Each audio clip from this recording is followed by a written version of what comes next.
Hello my dear class 12th students, welcome back to my T's classes. तो आज हम discuss करेंगे sample paper 7। ये अरिहंत की सीरीज चल रही है। तो हम 7 सैम्पल पेपर पे आ चुके हैं और ये आपके सारे जनरल इंस्ट्रक्शंस हैं। आपको ये सब फॉलो करने हैं। टाइम रहेगा 3 आवर्स का, 80 मार्क्स का मैक्सिमम, मतलब 80 मार्क्स का क्वेश्चन पेपर है ये। ठीक है, तो चलो स्टार्ट करते हैं। इसका सेक्शन ए एमसीक्यू सेक्शन है ये। फर्स्ट क्वेश्चन देखेंगे, which one of the following was given primacy by the makers of the Soviet system. तो सोवियत सिस्टम के बारे में आपको यहाँ पे बताना है कौन सी चीजें सही हैं।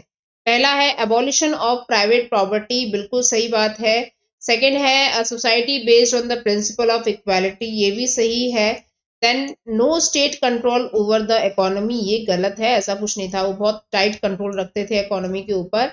And no opposition party to be allowed, तो यहाँ पे अपोजिशन पार्टी नहीं होती थी, वन पार्टी सिस्टम होता था। तो आंसर हो जाएगा आपका फर्स्ट, सेकंड एंड फोर्थ। तो ऑप्शन कहाँ है आपका? First, second and fourth. Answer C is correct. Then second है, वेयर इज यूनिसेफ हेडक्वार्टर। तो यूनिसेफ का हेडक्वार्टर कहाँ पे है? इसकी फुल फॉर्म आप मुझे कमेंट बॉक्स में बताएंगे। तो इसका हेडक्वार्टर है New York, USA. Then third question है, given below are two statements. तो स्टेटमेंट्स पे जाते हैं। पहला स्टेटमेंट बोल रहा है, the ruler of the Travancore announce that the state had decided on independence. Statement two है, the rulers like the Nawab of Bhopal were averse to joining the constituent assembly. ये बोथ स्टेटमेंट आपके करेक्ट हो जाएंगे। तो statement 1 and 2 are true. Okay. Then fourth question है, who opposed imposition of Hindi and led to anti Hindi agitation.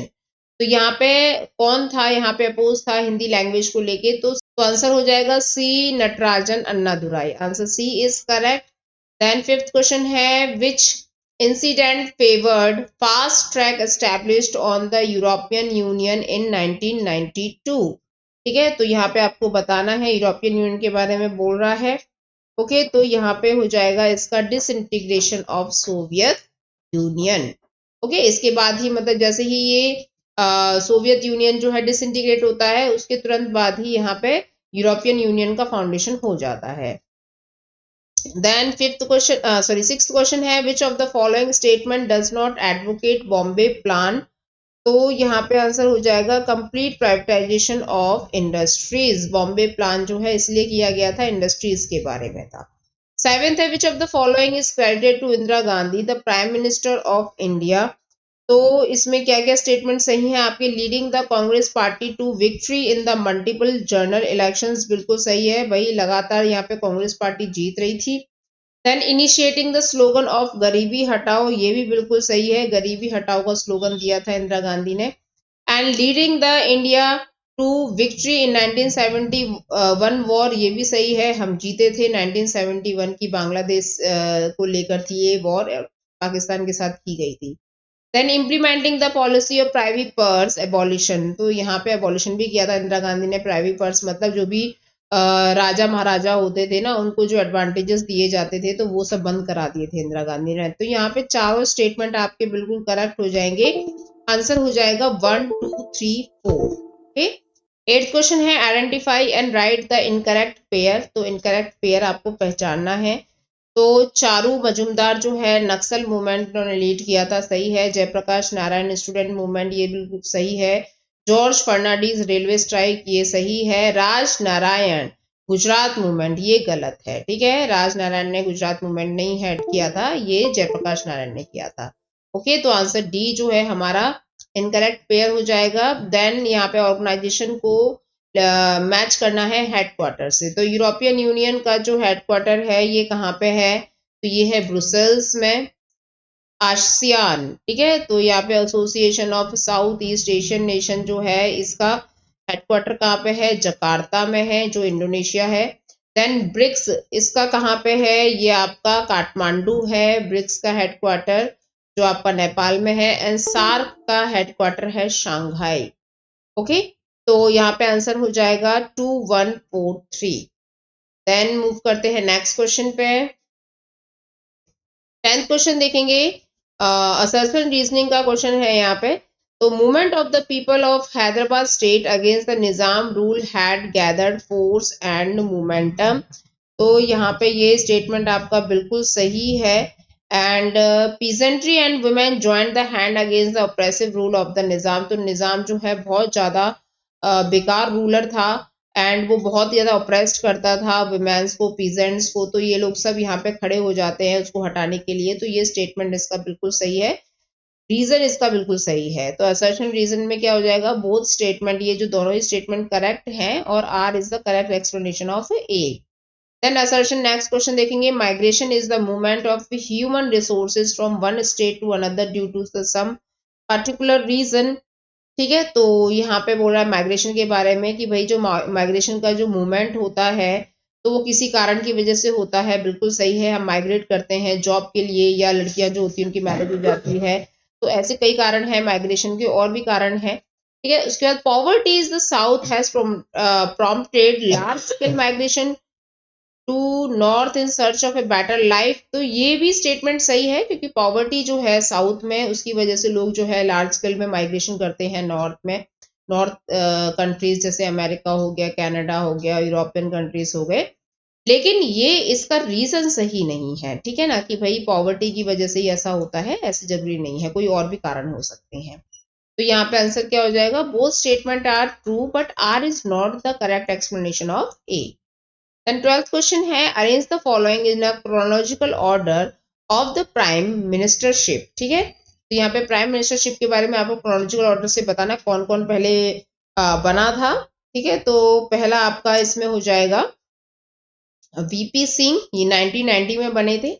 Okay, उसके बाद आपका आ जाएगा ये चंद्रशेखर, इसके बाद ही देन उसके बाद नरसिम्हा राव है, देन उसके बाद एच डी देवगौड़ा है, यानी 4 1 2 3।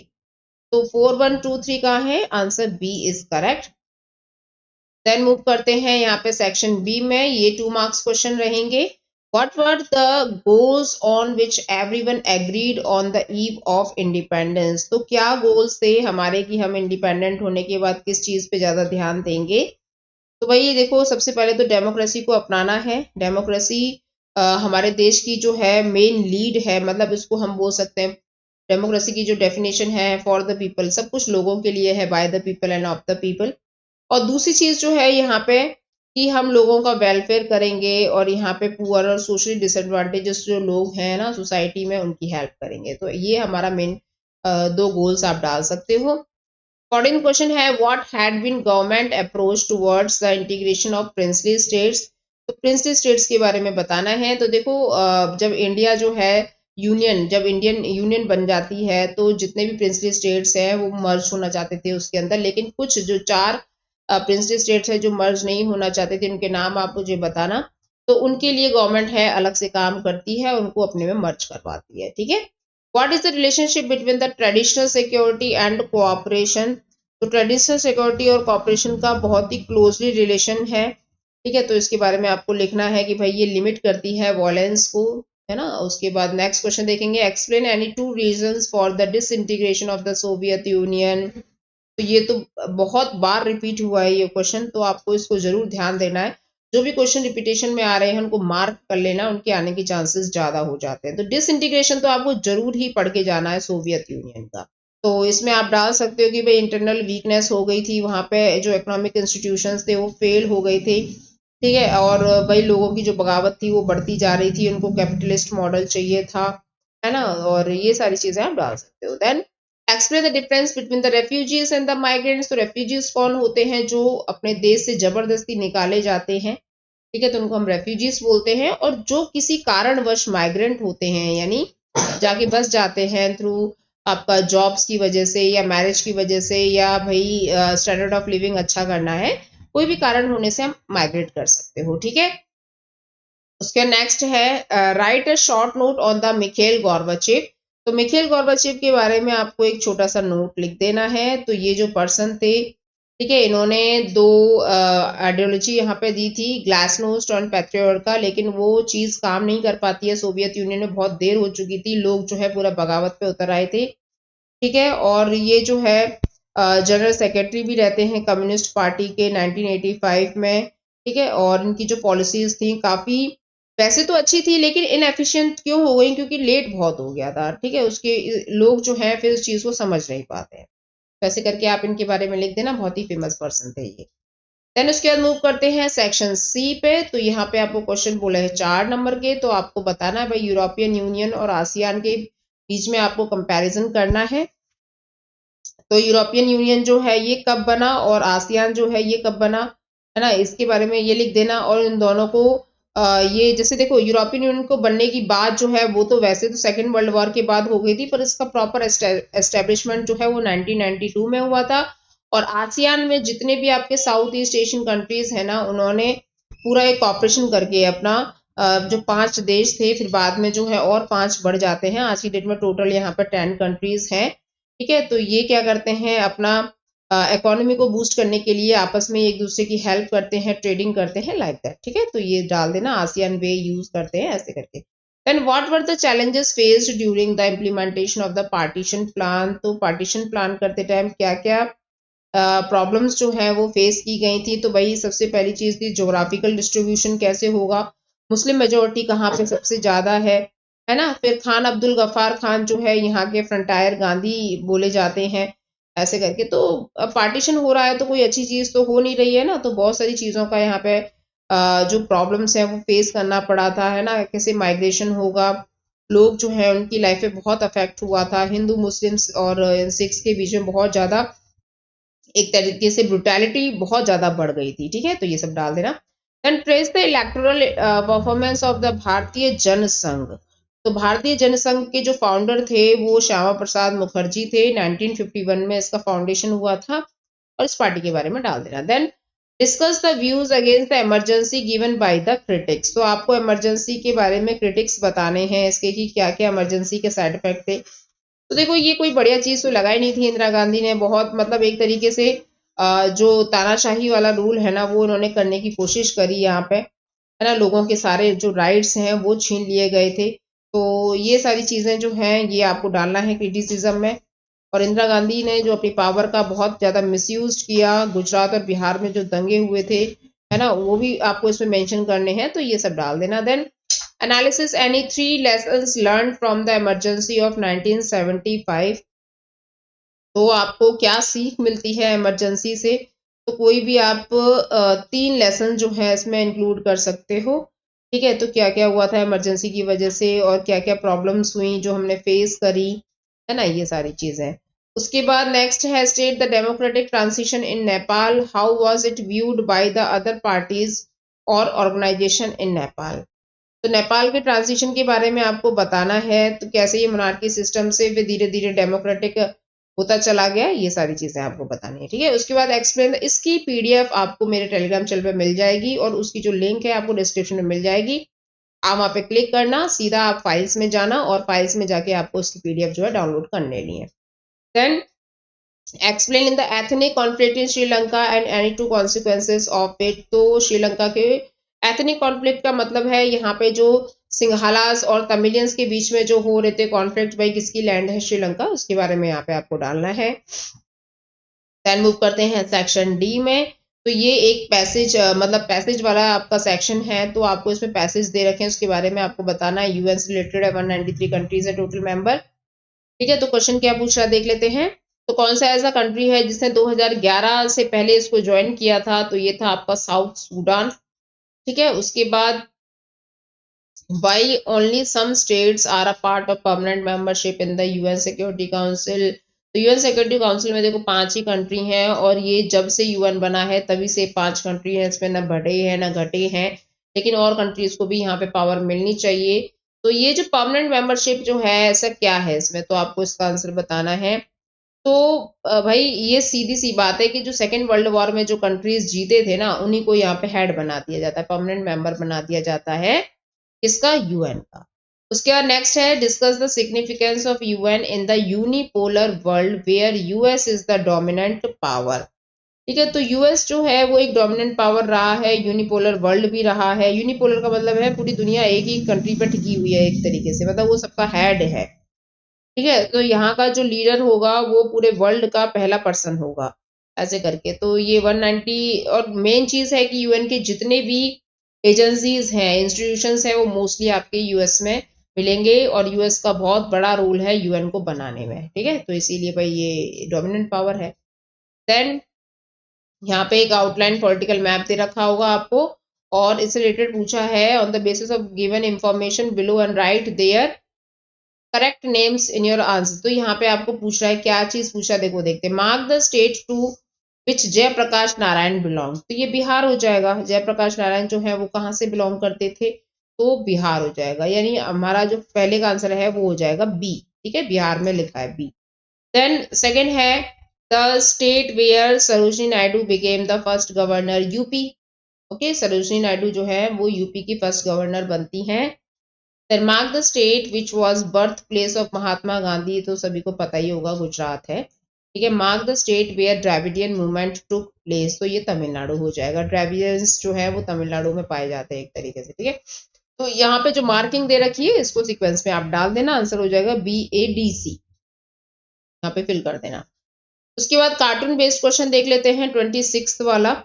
तो ये कार्टून जो है ये किस चीज को दर्शा रहा है आपको बताना है, ठीक है। तो यहाँ पे देख लो what is being represented in the above cartoon, तो कार्टून जो है किस चीज को दर्शा रहा है, तो ये दिखा रहा है ग्लोबलाइजेशन को, ठीक है। नेक्स्ट क्वेश्चन है which of the following is not a type of flow associated with globalization, तो इसमें कौन सी चीज नहीं है, तो नेशनल गवर्नमेंट इन्फोर्सिंग टैरिफ्स, ठीक है, ये इसमें नहीं है। देन नेक्स्ट है what does the term world wide interconnectedness refers to the globalization, तो यहाँ पे आंसर हो जाएगा the interaction and connectivity between the different parts of the world. Globalization क्या करता है भाई, कनेक्ट ही तो करता है different parts of the world, जितने भी कंट्रीज हैं हम एक दूसरे से जुड़ पाते हैं कल्चरली, इकोनॉमिकली, पॉलिटिकली, ठीक है। How do proponents of economic globalization view trade among countries, तो ये क्या है, यहाँ पे आप डाल देना है they argue it allows each economy to focus on what it does best benefiting the whole world. Okay, तो यहाँ पे इसके आंसर्स होते हैं फिनिश। देन मूव करते हैं सेक्शन ई में। तो यहाँ पे बोल रहा है पहला क्वेश्चन है इसका, discuss the relationship between India and USA in the changing world order, तो आपको इनके रिलेशंस बताने हैं इंडिया और यूएस के।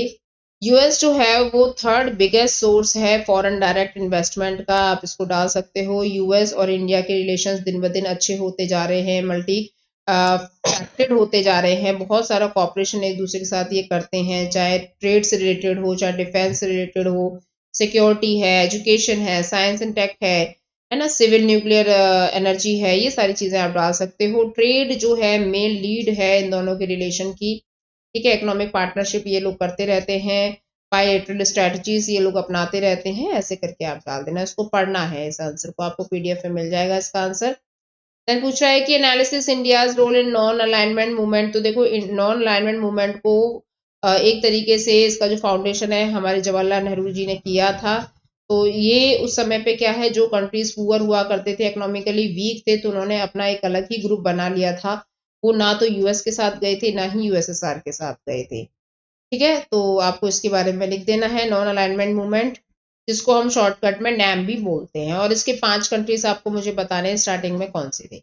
Then 28 question है the regional parties have started playing an important role in the Indian politics government, तो यहाँ पे बताना है रीजनल रूरल पार्टीज जो होती हैं उनका क्या रोल रहा है। तो इंडिया में जैसे कि मल्टी पार्टी सिस्टम है, तो यहाँ पे धीरे धीरे 1990s के बाद ना रीजनल रूरल पार्टीज निकल के आती हैं, जिसमें BSP एक मेन लीडिंग पार्टी होती है ना, वो बहुजन समाजवादी पार्टी उसको हम बोल सकते हैं, ऐसे करके आप डाल देना रीजनल रूरल पार्टीज का क्या क्या रोल होता है भाई। क्लियर मेजोरिटी उस टाइम पे हमें दिखती है और इन पार्टीज को भी मौका मिलता है आगे आने के, ये बहुत इंपॉर्टेंट रोल प्ले करते हैं, और धीरे धीरे ये इतने ज्यादा पावरफुल हो जाते हैं कि पूरे स्टेट और कंट्रीज तक ये पहुंच सकती है पार्टीज। देन उसके बाद बोल रहा है इसके और में देख लेते हैं, name any 3 provisions of Article 370 which gives a special status to the state of Jammu and Kashmir, analysis the 2 opposite reactions provoked by the special status among the people। तो यहाँ पे 370 की वजह से ही जो जम्मू एंड कश्मीर है उसको स्पेशल प्रिविलेजेस मिला हुआ था, ऑटोनॉमस पावर मिली हुई थी, उसका खुद का कॉन्स्टिट्यूशन था, खुद का फ्लैग था, खुद की कॉन्स्टिट्यूएंसीज थी, है ना। तो ये सारी चीजें आप डाल देना इसके अंदर। और यहाँ पे क्या है, धीरे धीरे अब तो खैर ये इरेडिकेट हो चुका है। 2019 में 370 आर्टिकल को हटा दिया है, वो आज की डेट में ये यूनियन टेरिटरीज बन चुके हैं। लेकिन उस समय पे ये सब था तो बहुत ज़्यादा टेररिज्म भी इसके अंडर में था, और कश्मीरीज वगैरह जो है इनको कहीं और जॉब्स नहीं मिलती, मतलब ये और जॉब्स करते ही नहीं थे कहीं भी जाके, और इस तरीके से वहाँ बहुत ज़्यादा पॉवर्टी और ये एजुकेशन के में भी बहुत पिछड़ गया था। लेकिन अभी काफ़ी चीज़ें अच्छी हो गई हैं। ऑटोनॉमी पावर तो मिली हुई थी, लेकिन वहाँ के लीडर्स ने इसको अच्छे से ट्रीट नहीं किया जम्मू कश्मीर को, ठीक है। देन उसके बाद 29 क्वेश्चन देखेंगे। Political parties are no longer allied and ideological ground in a new era of coalition politics। तो पॉलिटिकल पार्टीज मतलब coalition politics अगर जहाँ हो जाएगी, वो ज्यादा लंबे समय तक एक दूसरे के साथ नहीं टिक पाती है, आइडियोलॉजिकल कॉन्फ्लिक्ट हो ही जाते हैं, ठीक है। क्योंकि कई तरीके के सोच विचार के जो लोग हैं अगर उसमें मिलेंगे, अलग अलग पार्टीज के लोग मिलेंगे, तो वो काम अच्छे से नहीं हो पाता। हाँ ये है कि बहुमत मिल जाती है, ठीक है, मर्ज हो जाते हैं एक दूसरे, तो अनस्टेबल गवर्नमेंट बन जाती है, पॉलिटिकल अपॉर्चुनिटीज जो होती हैं वो बहुत कम हो जाती हैं, और भाई चीजें चल नहीं पाती अच्छे से। देन उसके बाद यहाँ पे देखेंगे, right about the establishment of the Mandal commission, right any 4 recommendation of the commission. तो मंडल कमीशन जो है यहाँ पे ये सेटअप हुआ था 1980s के आसपास, आप डाल सकते हो। और ये जो मतलब ये जो कमीशन था, इसे एडवाइस किया था कि बैकवर्ड जो क्लासेस हैं उनके लिए यहाँ पे स्टैंड लेना है, और जिसमें आपके ओबीसी भी आता है, आपका एससी भी आता है, और यहाँ पे रिकमेंड किया जाता है 27% जो सीट्स हैं वो यहाँ पे दी जाएंगी जो भी आपके बैकवर्ड क्लासेस होंगी, ओबीसी वाली, ओके। तो इसके बारे में पढ़ लेना अच्छे से और डाल देना। Then suggest some steps that the government of India should immediately take to save the environment। तो environment को सेव करने के लिए गवर्नमेंट ऑफ इंडिया जो है यहाँ पे क्या क्या स्टेप्स लेती है, तो आपको भाई सबसे मेन चीज याद रखनी है, सस्टेनेबल एंड इक्विटेबल यूज, ठीक है। सस्टेनेबल डेवलपमेंट बहुत जरूरी है, और यहाँ पे कंजर्व करना है जितने भी आपकी नेचुरल हैबिटेट हैं और मैन मेड हेरिटेज साइट्स हैं, बायोलॉजिकल डाइवर्सिटी हैं, उनको कंजर्व करना है, प्रिजर्व करना है। लोगों के अंदर अवेयरनेस फैलानी है कि हमें कैसे अपनी एनवायरनमेंट को सेव करना है, कैसे उसके डेवलपमेंट के बारे में बात करनी है, ठीक है। प्रमोट करना है इंडिविजुअल एंड कम्युनिटी पार्टिसिपेशन को एक दूसरे के साथ, और कंस्ट्रक्शन ऑफ जो डैम्स वगैरह होते हैं, जो रेन वाटर वगैरह और ये सब चीज़ें हैं, drip to trickle irrigation techniques है, ये सब हमें यूज़ करनी है। कैसे पानी को हम रिसाइकिल कर सकते हैं, ठीक है, ताकि पानी की जो बचत हो सके और पानी को हम रीयूज कर सके, है ना। रेन वाटर हार्वेस्टिंग भी हम इसमें डाल सकते हैं, तो ऐसे डाल देना। देन 30 क्वेश्चन है, ये मैंने आपको बता दिया। Explain any 4 environmental concern in global politics, very important है। आप एक क्वेश्चन तो पक्का अच्छे से तैयार करके जाना यहाँ पे। किससे रिलेटेड रहेगा ये, कि भाई इंडिया जो है क्या क्या स्टेप्स उठा रही है नेचर को लेके, है ना, एनवायरमेंटल ग्लोबल पॉलिटिक्स के अंदर क्या रोल कर रही है, ऐसे करके डाल देना, ठीक है। तो यहाँ पे आपको बताने हैं 4 environmental concerns in global politics. तो loss of expansion of the fertility, हमने धीरे धीरे अपनी अर्थ की जो फर्टिलिटी, जो लैंड की फर्टिलिटी है वो धीरे धीरे खत्म होती जा रही है। उसके बाद सेफ वाटर नहीं है, सैनिटेशन नहीं हो पा रही है, ठीक है। बहुत सारे डाटा ऐसे निकलते हैं जहां पानी लोगों को पीने के लिए मिलता नहीं है, बहुत गंदा पानी वो यूज करते हैं। डिफॉरेस्टेशन धीरे धीरे बढ़ता जा रहा है, पेड़ काटे जा रहे हैं, जिसकी वजह से क्लाइमेट चेंज बहुत ज्यादा हो रहा है। उसके बाद ओजोन में जो होल हो गया है, जो अंटार्कटिका में देखा गया है, उसकी जो लेयर है वो क्रैक हो गई है, वहां से मतलब ब्रेक हो गई है। वो भी एक कारण है कि उससे क्या हो जाएगा भाई, कि हमारे जो यूवी रेज से जो हमें ओजोन बचाती है, तो वो हमारे लिए बहुत ज्यादा प्रॉब्लमेटिक हो जाएगा। हमारा स्ट्रेटोस्फेयर बहुत ज्यादा वीक होता जा रहा है। देन आप डाल सकते हो कोस्टल पॉल्यूशन जो होता है, जो आपके समुद्रों के चारों तरफ जो गंदगी फैला के रखते हैं लोग, ना, वो पॉल्यूशन भी बहुत खतरनाक है, वो मरीन एनिमल्स को मार देता है। तो ये सारी चीजें आपको डाल देनी है स्टूडेंट। तो यहाँ पे आपका सैंपल पेपर होता है खत्म, ठीक है। तो नेक्स्ट सैम्पल पेपर जो है मैं आपको जल्दी लेकर आऊंगी, आपको जल्दी मिलेगा वो। तब तक आप इस सैम्पल पेपर को सॉल्व करें, इसके जो आंसर्स हैं आपको पीडीएफ में मिल जाएंगे, तो उनको देखना है। पहले आपको खुद रिटन प्रैक्टिस करनी है, देन उसके बाद आंसर्स मैच करने हैं। तो वीडियो अगर पसंद आए तो वीडियो को लाइक कर देना, अपने फ्रेंड्स को शेयर कर देना, ठीक है स्टूडेंट्स। तो जो नए बच्चे हैं वो चैनल को सब्सक्राइब कर देना। चलो मिलेंगे नेक्स्ट वीडियो में, तब तक अपना ध्यान रखिए और पढ़ते रहिए। Bye bye.